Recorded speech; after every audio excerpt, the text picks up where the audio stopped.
चलें जी, 7th question solve करते हैं। यहाँ पर हमें गिवन है एक ट्रेन जिसका इंजन जो है वो 8000 केजी का है। पीछे जो 5 डब्बे हैं, हर डब्बे का जो वेट है, मास है, दैट्स 2000 केजी।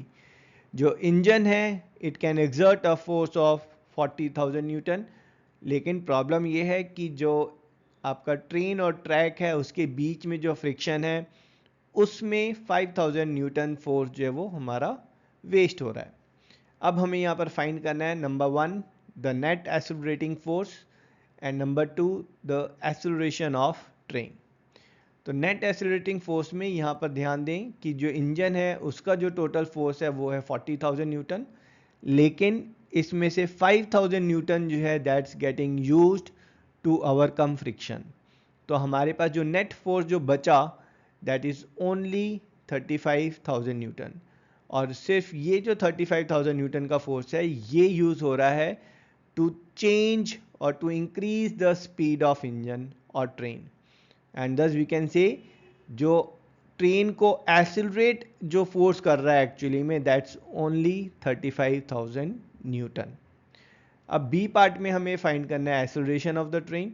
तो भाई ट्रेन के एक्सेलरेशन के लिए अब जो फोर्स आप कंसिडर करेंगे वो 40,000 न्यूटन नहीं करेंगे, आप नेट फोर्स जो अवेलेबल है दैट्स 35,000, इसको आप कंसिडर करेंगे।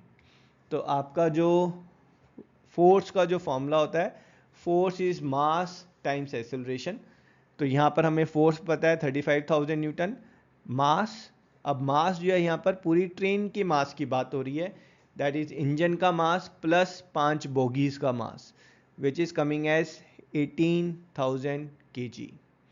तो यहाँ पर वैल्यूज डालते हैं, फोर्स को 35,000 एंड मास को 18,000, solving it acceleration is coming as 35 by 18 or 1.94 meter per second square.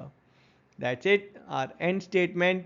Thus the net accelerating force is 35,000 newton and the train acceleration is 1.94 meter per second square, and that's our answer.